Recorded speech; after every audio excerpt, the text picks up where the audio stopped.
So thank you again, everybody, for coming. Sue, thank you very much for organizing this. And Jamie, thank you for giving of your time. We are all very excited to hear about the Davenport house. We recently drove by it, my family and I, we were delivering some meals to somebody. And my son, who's 6, was like, Mommy, look at that old house. It looks like they're bringing it back to life. And I was like, funny, I was like, perfect timing. Too bad you couldn't be a commercial for my food for thought. So we look forward to what you have to share with us. So I am turning the floor over to you. Well, thank you. My name is Jamie Cradle. I'm going to screen share if I can. There we go. There we go. I'm going to do a slideshow, as we called it back in the day. Let's see. Okay.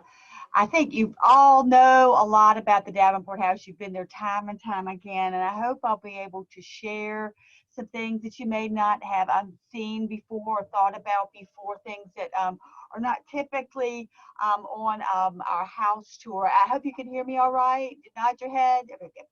And we're the only museum property, as you know, that it belongs to Historic Savannah Foundation. And we developed a mission statement several years ago, and it's kind of long, kind of clunky, but the long and the short of it is we're about the 1820s, because that's the period when we have the most information. I'm sure that's your favorite decade.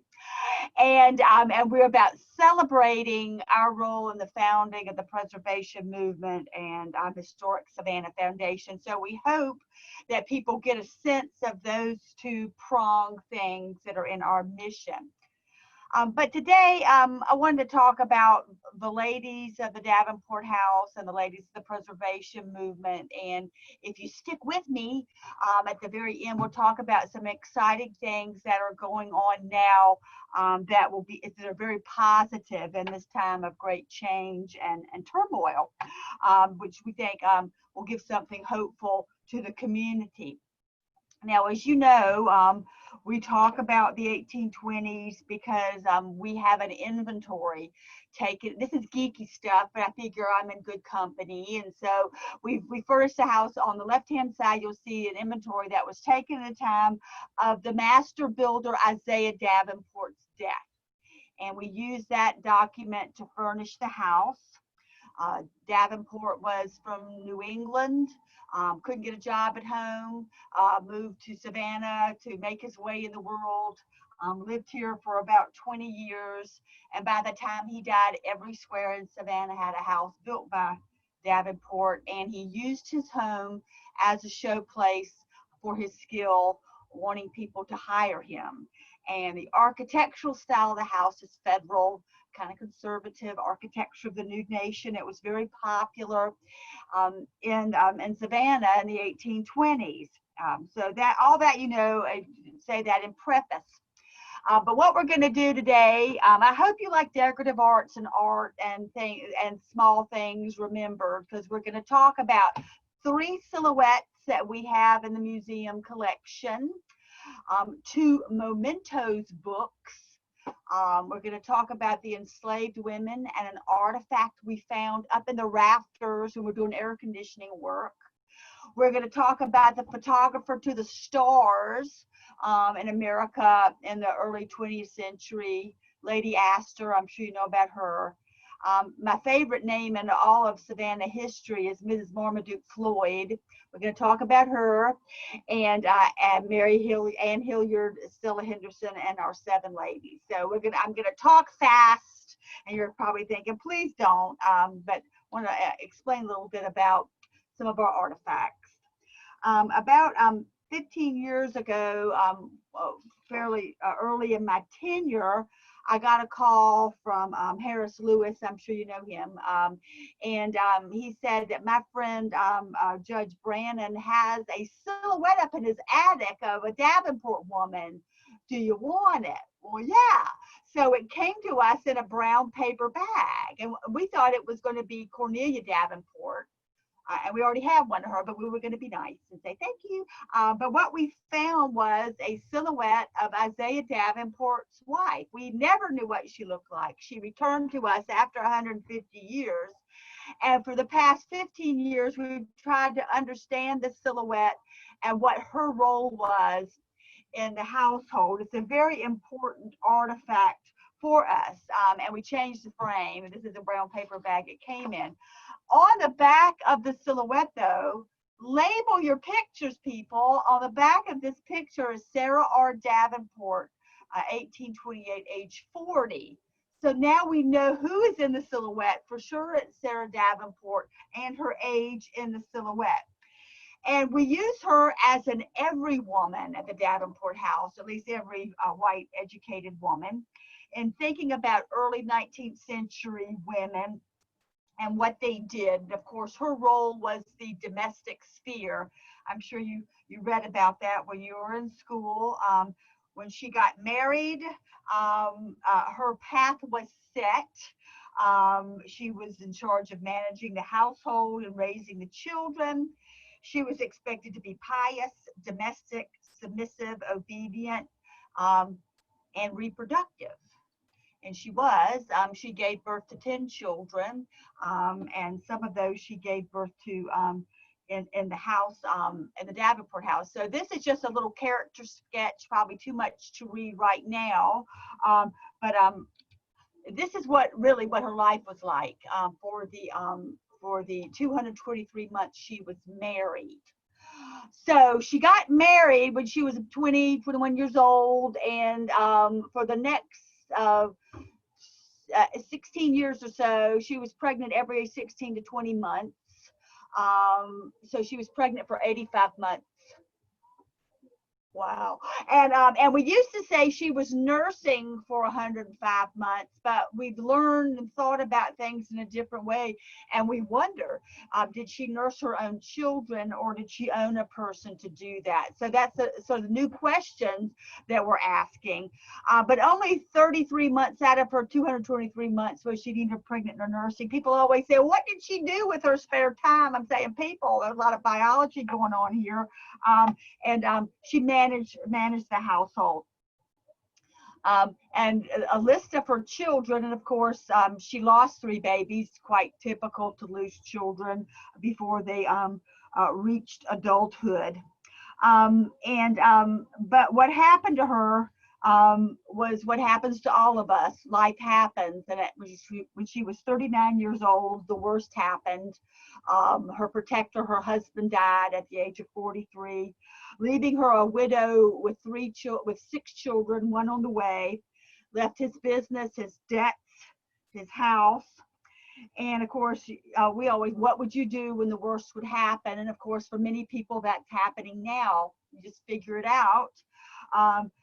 But being a widow, her status changed. She was able at this point to own property. She could sue in court.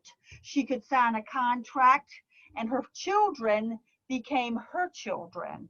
They were no longer a man's children in the eyes of the law, which I think is quite remarkable and quite different from our time today. So her world was rocked, and she figured it out, just like maybe you have done, like your mother has done. She figured it out. Now, one of the things that she figured out was how you going to make ends meet. So the top ad says that she's going to rent her whole house. 5 days later, she just given birth, by the way, at this point. She decides to rent out her house as a boarding house. So the second ad is how we know, one of the ways we know that for the next 13 years, she rented out her house as a boarding house. Okay, so let's go back to the silhouette. I just love this so much. This is a silhouette cut out about 90 days after she became a widow. It does not convey to me the idea of Victorian widowdom. And so we've done some research about the silhouette and the other ones that we have in our collection. Think about all the pictures we have of ourselves. And then you get one picture, one illustration of yourself for your whole life. What would you be doing? So for her silhouette, for her one image of herself, she's holding a book and a pen. And she looks pretty good too. For all the world, I think she's got a feather in her hair. She's got a tortoiseshell comb. She's got good jewelry on and a fichu, a lace collar. So she's proud of her literacy. And so we want to figure out, well, how did she get this silhouette done? So we looked in the newspapers of Savannah, and we found that a group of silhouette artists came to Savannah in December of 1827. And they brought with them an exhibit of Papantonia, a gallery of, they brought an exhibit of flowers and trees, all silhouettes, architecture, military pieces, sporting pieces, and they're all cut out by these famous silhouette artists by the names of Masters Hanks and Hubbard. And so if you come in and you pay 60 cents and you see the gallery of cuttings, you can get your likeness cut out, and your kids can get cut out for half that amount of money. So that's where Sarah Davenport got her likeness cut out by this fellow named Master Hanks. And so just a little bit about these silhouette artists, because they're quite fantastic and rather Dickensian. The fellow Master Hubbard was a child prodigy silhouette artist from Warwick, England. And he came to America with this P.T. Barnum type guy named Mr. Smith, a promoter. He came to America with this exhibit of cuttings of silhouettes in 1826. And he got several other silhouette artists to be involved and travel throughout the United States with this exhibition. So the term master, as you know from your children or grandchildren, denotes young person. So that's a marketing tool, this young guy who cuts out these silhouettes. Well, Master Hanks, not Master Hubbard, the one who cut out Sarah Davenport's silhouette, was not a young person when he came to this gallery of cuttings. So bear with me. Jarvis Hanks was from Pittsburgh, New York. When he was 13, he enlisted in the infantry, and he served in the War of 1812. He was in the Battle of Chippewa. He was honorably discharged at 15. He moved to Wheeling, West Virginia, and married a girl named Charlotte, and he painted signs. But evidently he had the call to be a great artist, so he went to Philadelphia to study with the great Thomas Sully. He hoped to study with Sully. He didn't get a chance, so he copied old masters' artwork. He got hooked up with Mr. Smith and Mr. Hubbard, and they traveled the United States in the mid-1820s. They went from 1824 to 1860. They traveled from Lexington, Kentucky to New Orleans to Toronto to Montreal, Washington, D.C., and eventually they came down to Augusta, Georgia, and Savannah, Georgia, and Charleston, cutting out silhouettes. Remarkable. And so this is the back of Sarah Davenport's silhouette, which clearly says Gallery of Cuttings by Master Hanks. And that rather illegible part underneath that says with common scissors. So he's saying, I'm just cutting these out with regular scissors. And Master Hanks was a fairly famous guy. In fact, in John Quincy Adams' memoir, he talks about having his silhouette cut out after he left office. And he said, I had my wife and myself and my son John, his wife and their baby all cut out by this fellow named Hanks. So a famous silhouette artist came to Savannah. Now, one more thing about Jarvis Hanks is that he produced the saddest picture ever created in the 19th century. And you've probably seen this before. Hanks was commissioned by a fellow named Augustus Israel Stone to create this mourning scene of his wife and his two deceased twins. And so just, you may have seen this before, quite remarkable. But anyway, Jarvis Hanks returned to Ohio. He lived in Cleveland. He became an abolitionist, and you wonder if that had any connection with his visit to the South. But anyway, so Jarvis Hanks cut out these silhouettes, a Sarah Davenport silhouette here. And So that's the silhouette that we have of her. We're going to come back to silhouettes in just a second.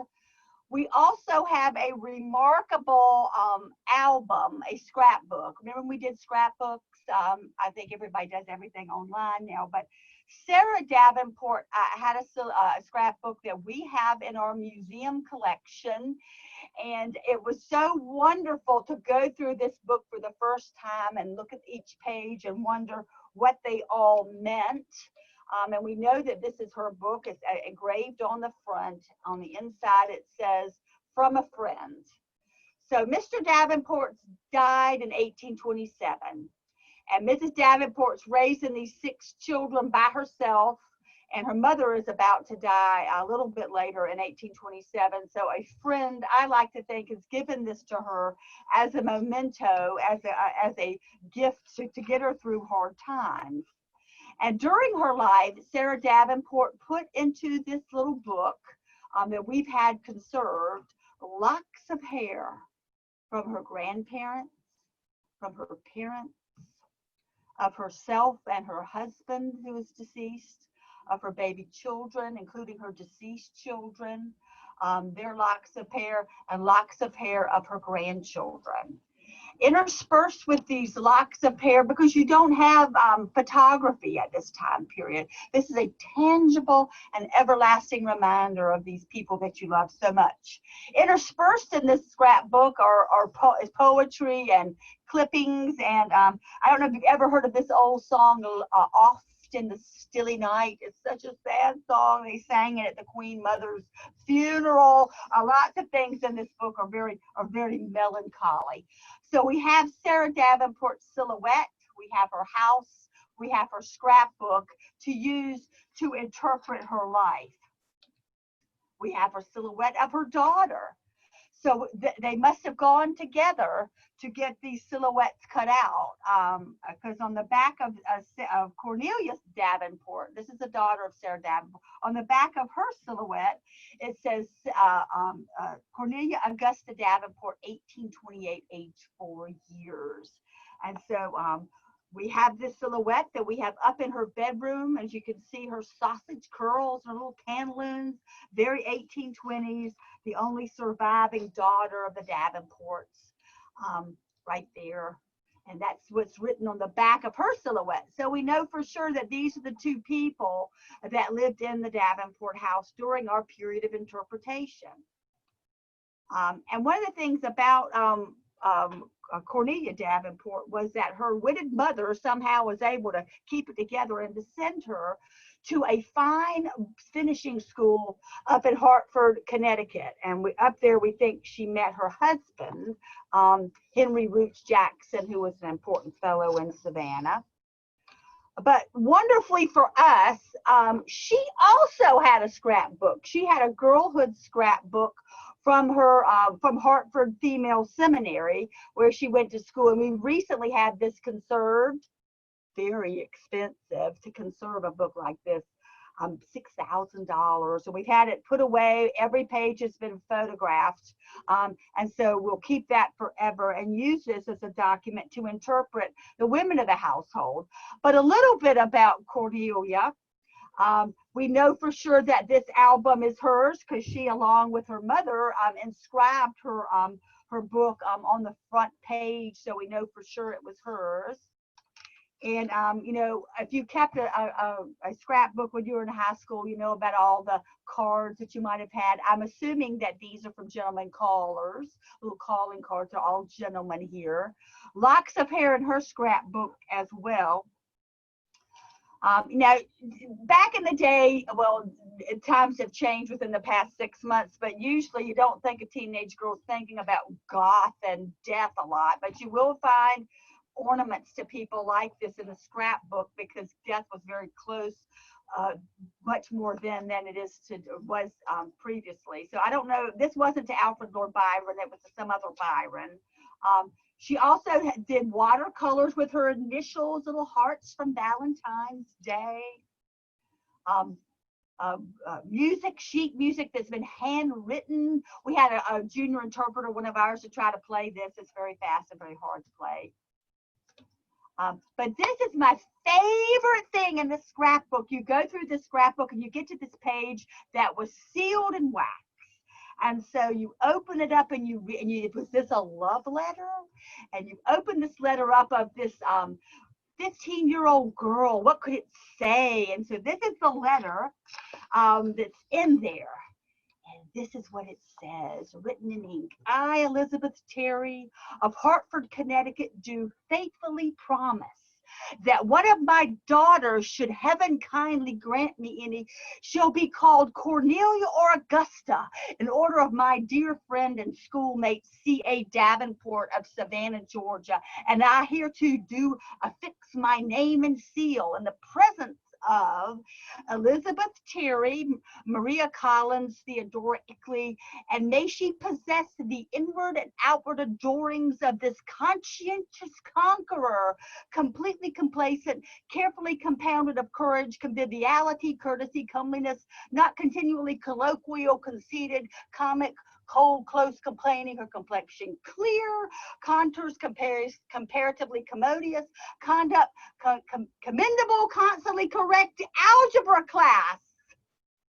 The 16th day of June, 1840, nothing has changed. Nobody's doing their algebra. Isn't that priceless? I love that. So anyway, from the sublime to the very, very sad. Cornelia Davenport, we think, met her well-connected husband up at Yale. They came back to Savannah. They had a beautiful life. And of course, she died at the stillborn birth of her 5th child of childbed fever. And she's buried at Laurel Grove. And this is, they got a big monument out there. And of course, her monument reads, beloved with an ardor, mourned with an anguish for which the world has neither expression nor consolation. And her husband remained a widower for the next 13 years and then remarried. And he's buried at Bonaventure. So one more silhouette. We have Grandma's silhouette. So 3 generations of Davenport women in silhouette. How did that happen? It's just one of those wonderful things that happens on occasion, these very fragile things that we have here. So we have Susanna Clark, who is 67 years old in this picture because the back is labeled.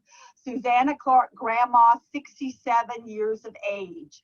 3 generations of these women lived in the Davenport house. And just down the block on Green Square, we have the Clark Davenport house where Susanna Clark lived and where Sarah and Isaiah Davenport were married in the front room on a Wednesday night in 1809. So all of these things sort of connect to the house and the family in the 1820s. And a little bit about, well, I'm not going to read all that, but Susanna Clark, widowed twice by the time she was 29, must have had money of her own because she got to live on her own. She never remarried for 25 years, and I'm sure she was a blessing to her daughter. Women my age know what a blessing their mothers are more than ever, so she helped her daughter with her children after Isaiah died. You cannot see this silhouette this close on exhibit, but I love this silhouette because she is pretty fashion forward, even though she's got that cap on. She's got that rough collar, which was very popular for a short period, kind of a little Elizabethan rough collar. And she's got, looks like to me, a velvet jacket, and you can see her spectacles in her hand on the right-hand side of her silhouette. Now, the thing about the Davenport house is that it was used for all kinds of milestones, and so Susanna Clark, died shortly after that book was given. I didn't realize how close it was. And she was her funeral was held in the Davenport house drawing room. What's today? Oh my gosh, it's like, anyway, so very close to today anniversary. So that's the Davenport women. Now, what has happened over the past 5 years or so, we have had benefit of scholarship. This is Kelly Westfield, our scholar, and we have been able to interpret the lives of the enslaved women, and that's where we are focusing most of our research attention now. The 13 enslaved people who lived here with the Davenports, with the white Davenports, and their names were Anna, Bella, David, Davy, Deebing, Isaac, Jack, Jacob, Mary, Nancy, there were two Nancys, Ned, Peggy, there were two Peggy's, a Polly and a John. Okay. So just know that we've had to piece together their lives, and what Kelly has done is she used reverse deed information, tracing the lives of these people through deed records, wills, and newspaper ads so that we can create narratives of who these people were. And I'm sure you've heard this phrase before: well-behaved women seldom make history. And that is particularly true of our Nancy. If she had not self-emancipated, we would have nothing, we'd know nothing about her. But because she ran away, and there's a runaway slave ad in the Savannah newspaper, we know more about what she looks like and her personality traits than we do about Isaiah Davenport. So she ran away in 1812, and we have this ad, a $50 reward, ran away from subscriber on or about the 20th of March last. A Negro wench by the name of Nancy, about 30 years of age. She's 4'10" high. She has a scar on her neck. She can speak the German language. Nancy was formerly the property of George Rentz, who owns her sister by the name of Peggy. They look very much alike. Nancy was once taken and got off for passing herself as Peggy. They can only be distinguished by the scar Nancy has on her neck, and she's been seen several times passing from Savannah to Wilmington Island. So Isaiah Davenport wants Nancy back. So what does this say? Why is it so descriptive? This short woman, she's 4'10" high. She's got a scar on her neck. If you're walking around Savannah and you see a lady with a scar on her neck speaking German, and she's a black lady, you can get $50 reward. So that's why they were so descriptive. And there are hundreds, if not thousands, of these runaway slave ads in Savannah newspapers. People self-emancipating. Sort of fascinating. So that's Nancy. Oops. So we're piecing together the lives of the enslaved people, and a lot of the things that we read about the enslaved people before the Civil War and the antebellum period, we need to be general about. But what we found out, what was the light bulb moment, one of these historians speaking in 1964 language said, almost the whole of the purchasing and selling of edible articles for domestic consumption is transacted by colored persons. So what does that mean to a house museum like the Davenport House or the Owens Thomas House, the Andrew Lowe House? Well, the fishing, the cooking, the selling, the buying and selling, the cleaning, the preparing, the serving, the presentation of everything in these beautiful dining rooms was put together by Black people, by Black women. And that was, we never thought about that before. And of course, this is Savannah's market, done around about the time of the Civil War. And everybody in that picture looks pretty much to me as African American. And this is what an enslaved cook would look like. This is a remarkable pre-Civil War tintype. It's not a Davenport person, but a generalized speaking, a cook in a household, quite proud of whatever it is she cooked. And this is a sort of hearth that we think that one of the Davenports might have cooked on in the household here. And we believe that the cook's name was Bella, and we know information about Bella because of the chain of sale. Mr. Davenport bought a whole family in 1817, 5 Negroes to wit Bella, a woman of 28 years old, and her 4 children, Jack, aged 9, Isaac and Jacob, twin boys, about 5 years old, and a little girl named Polly, 1. So the Davenport children lived in the Davenport house, but also Polly's family. From the records from our researcher, Kelly Westfield, we know that at least Bella and the twin boys stayed in the household for at least 30 years, which was quite unusual. We know that from recent research. Now, this is where it's just terrible. This was something that we've had for a couple of decades, and this is what we went by for many years. When Sarah Davenport, what do widow ladies need? money. Widow ladies need money. And so Mrs. Davenport was selling her property for money. And so this is, she is selling Ned, Davy, Bella, Jack, Jacob, Isaac, Polly, and Nancy, selling these people.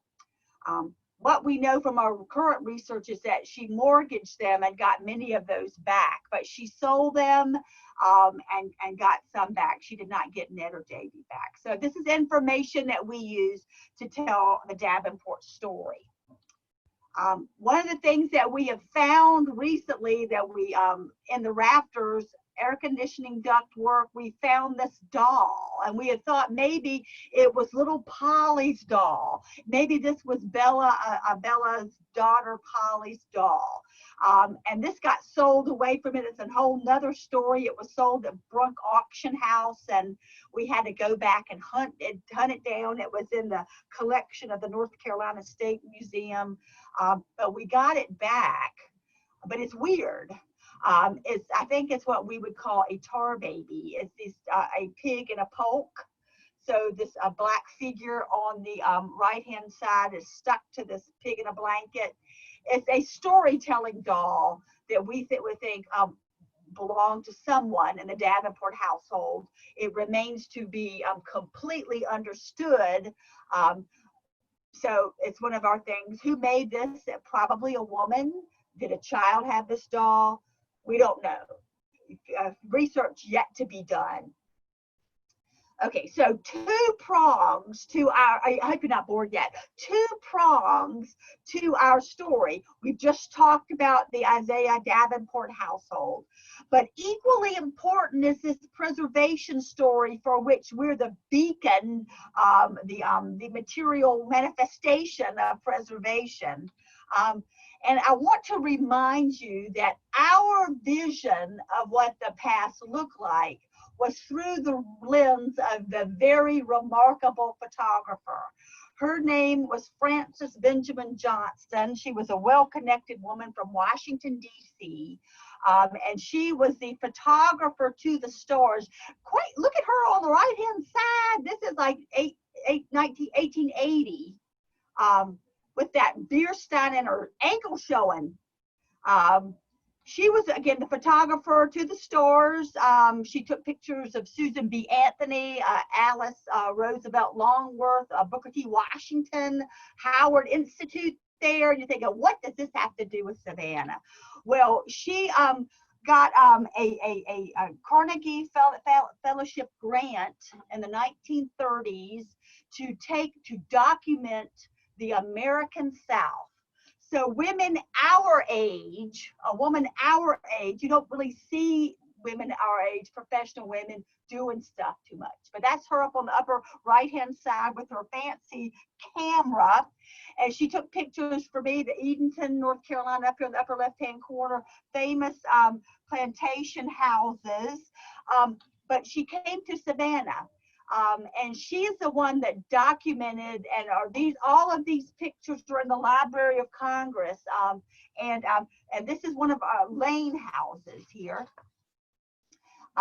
The fascinating pictures of the decaying 1930s, but she didn't just take pictures, as you just saw, of the fine houses, but this urban dwellings that remained of our fantastic city. The Oliver Sturgis house. I'm having a brain freeze about what square that's on. Is that Warren Square? Okay, wait. And then the Scarborough House, when it was a school for African American children. Another Lane house. I love this. Solar clothes drying. This is a house on Green Square that we think Isaiah Davenport was the carpenter. And then the Davenport House. So this is how we know what it looked like in the 1930s because of the lens of Frances Benjamin Johnston. When it was before it was made splendid again, or downspout. Just know that if you're thinking about looking up pictures of the American South, you go to the Library of Congress and you type in American images, and you will get hundreds of photographs of Savannah buildings: Wormslow, Juliet Gordon birthplace, the Railroad Roundhouse, the Champa McAlpin House. All of these pictures taken by a 60-year-old woman with her camera.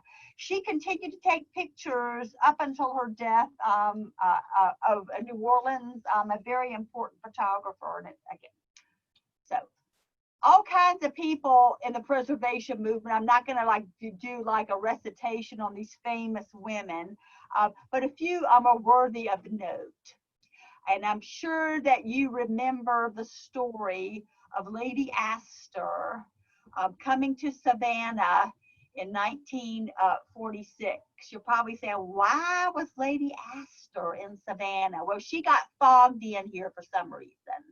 And so she got fogged in Savannah, and so she wanted to hire a cab and show Waldorf Astor what a southern city looked like. And so she got into this cab and she drove around, and a reporter asked her, what do you think of our city? And of course, you know the famous phrase, she looks like a beautiful lady with a dirty face. Why don't you get a broom and clean her up? Well, that really got people, because you know, when Lady Astor says something, people listen, and it got reported all over the nation about Savannah, Georgia, being a beautiful lady with a dirty face. But that publicity sort of put a light underneath local officials and community activists, and we sort of got into the preservation movement because of Lady Astor. But during the time the preservation movement was beginning, I just don't think people realized what a mess we were. Troop Square, beautiful Troop Square with the armillary is on the right-hand side. It was the athletic field for the diocese. And on the left-hand side, well, that's Columbia Square with car tracks going through the square. And there's the Davenport House and the Kehoe House there. We were a mess. And I don't know if you've seen these pictures lately, but I just cannot get over the fact that we lived underneath gas tanks. This is the Pirate's house. And so you see that tank back there, the gas company right over here. I just think that seems so dangerous. But the wife of the gas company president, Mrs. Ann Hillier, Hansel Hillier was his name, wanted Savannah to be a little French Quarter. So she started the ball rolling around Trustees Garden to preserve some of the houses around there. But notice again, the lower right-hand corner, all those gas tanks over the old fort section right there, that's the Morris Center today. What a mess. We've come a long way. But I think you know the great story of our 7 ladies, and this is Anna Hunter, the ringleader, an artist, a newspaper editor, and I think you know, Toby knows, I could start crying because they wrote a musical about Anna Hunter and about saving the Davenport house. It was just one of these wonderful Savannah things that's put us on the cultural map as far as a place of inspiration for great artists. But that you know the story about the tearing down the city market, and then that being a light bulb moment, and the Davenport house being saved in 1955 from the wrecking ball. We were a mess then, by the way. I'm sure we didn't smell very good. And these are our 7 ladies. And I think you know that people always say, well, why don't you have a picture of the 7 ladies? And I think all of us know it's very difficult to get 7 women in the room at one time. So we've got 6 plus 1. And I'm sure you know the story backwards and forwards of our 7 ladies. And of course, you've seen this editorial cartoon, which was artistic license, didn't literally happen, but figuratively, our magnificent 7 that started the ball rolling with our preservation renaissance that has transformed the port city. And for us, one of our 7 ladies was a descendant of the Davenport family, Miss Lucy McIntyre. And so when we opened to the public in 1963, Lucy McIntyre is there with her daughter. Remember those chrysanthemums we used to wear to football games, or all the wonderful things. So with their chrysanthemums, and this is my predecessor, Ethlyn Nightingale McKeenan, the first director, volunteer director of the Davenport House, along with Lee Adler there on the far left-hand side, and in the middle is a representative of the National Trust for Historic Preservation. A big deal on March the 3rd, 1963, opening the doors for our museum to be open to the public. Just a few more things. I've talked a lot and I've talked very fast, but a few things that I find fascinating. And I love the days before computers. Remember those? So this is from one of the Historic Savannah Foundation notebooks. And this is one of our famous houses on Green Square, which some people call the Little Crooked House. And so it's pretty famous. You recognize that? And on the left-hand side is what it looked like when it was needing some help. It's all about location, location, location, right? This little house right here. And I think it was listed for $320,000 before the real estate crash in 2007. But the lady who saved these little houses in Savannah was a pioneer preservationist by the name of Stella Henderson. She saved a lot of the little houses on Green Square. And this is one of the, I think you see her name, I think it's on here. Mrs. Henderson has moved this house. She saved the little houses on Green Square. And of course, some of the people that have been important to us have been important to the city. The Ladies of Trustees Garden Club, very important to the saving of squares, of landscaping, and people that have been very instrumental in what the city is today. And of course, there are lots of reasons why we have a preservation movement. Including SCAD, and of course, Historic Savannah Foundation, and important and influential families, urban pioneers coming down here to buy houses and make this their home. Midnight, the Garden of Good and Evil. The city of Savannah has played an important role. Patriotic organizations, and of course, being the character of an international bestseller didn't hurt. And we continue the good work. Professional women leading the movement, moving forward, doing good things, and we're not standing still. We're trying to put this house into context, and we have just got revised plans to interpret the house from basement to attic. The Historic District Board of Review passed our plans so that we will expand, so that we can interpret the lower level of the museum house and do justice to the enslaved story. And you'll be hearing about this, big splashes, but we truly believe this is part of it, to the core of our being, that this positive project will be something that people can celebrate during this very difficult time in our nation's history, that we can do a good job of explaining the entire history of our city through this one house. So we're excited about it. We're positive about it. We're moving forward. We're getting over this hurdle. We got good people helping us, young and old, black and white. Lots of women involved with the Davenport House, by the way. Good people. So I've talked a long time. I talked 40 minutes. I don't know if that was the plan. I hope it wasn't supposed to be 20 minutes, because there you go. But if you've got any questions, I can help answer. Sue's here to answer, and I'm really thankful that y'all listened to the whole thing. I have a question. Go ahead, Carol. I was really fascinated by the information about the photographer, Frances Johnson. I have one of my degrees is a photojournalism degree.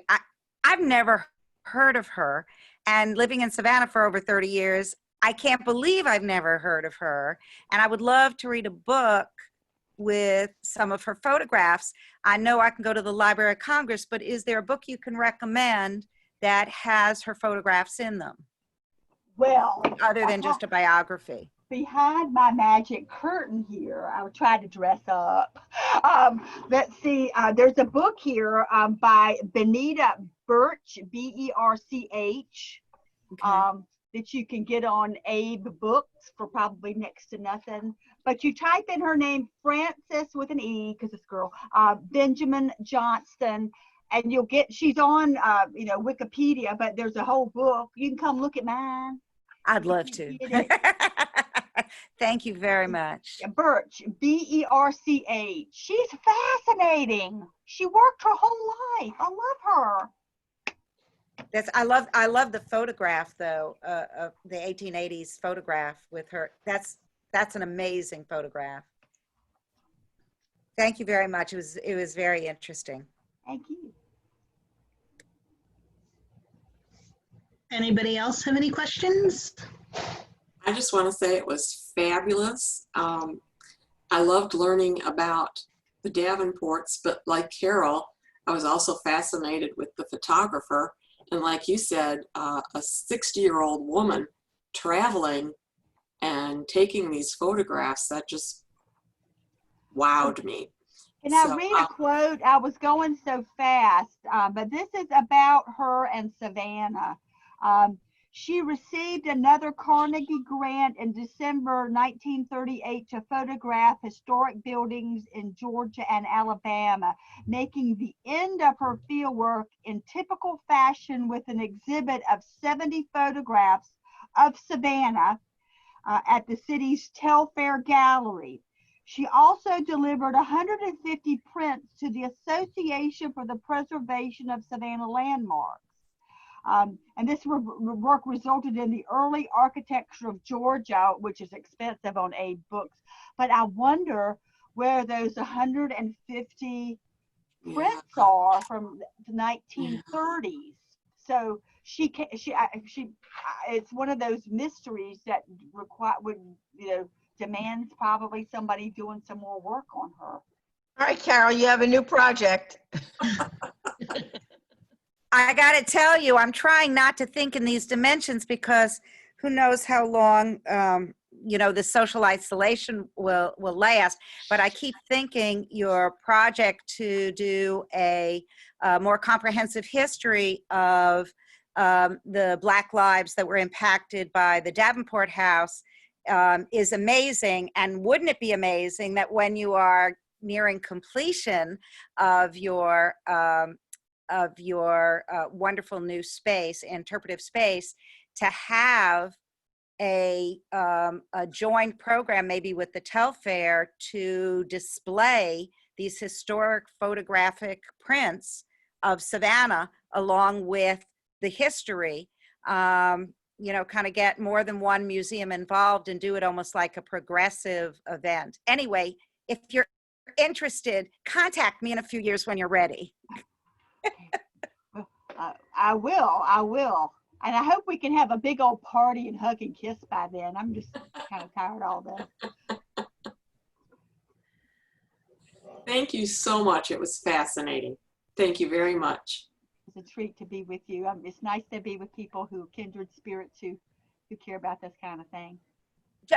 Just one question really aside from what you were speaking about, but I know there's no way to really know the when, but do you have plans for reinstating the voice experience Davenport House musical series?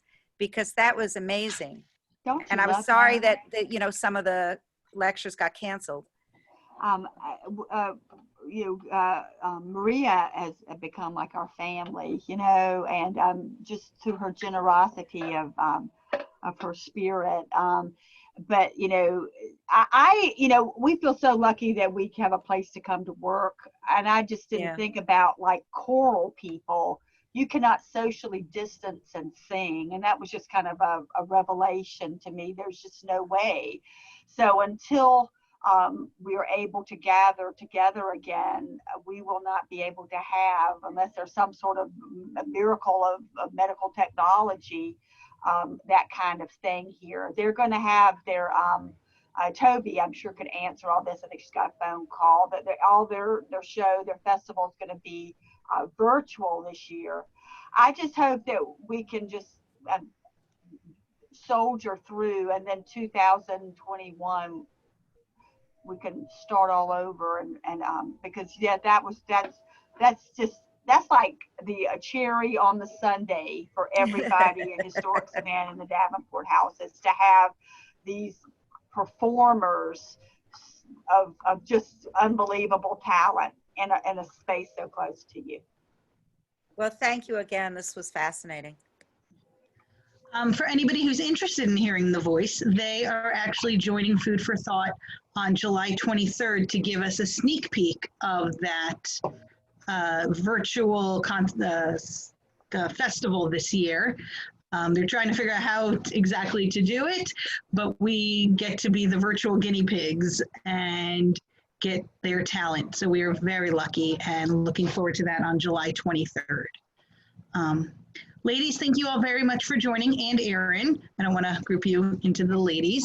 I just wanted to give you a heads up that next week we have Rivka Campbell. She will be joining us and talking about harmony in a divided identity and what it's like to be a Jewish woman of color and her experiences. She is a Jew of Jamaican descent. She's an executive director of a synagogue up in Canada, but she is filming a documentary on her experiences and what it's like to have that dialogue in modern society. And I knew of her, and we had her booked before all the modern and current state of the world. So it'll be very interesting to hear her take on what's going on and have her talk to us. So I hope you will all join us next week. I look forward to seeing you all. And Jamie, thank you again for your wonderful presentation today. It was fantastic. It was wonderful. Thank you, Orly, for the opportunity. Always. Have Stay a great safe, day, everybody. everyone. Bye.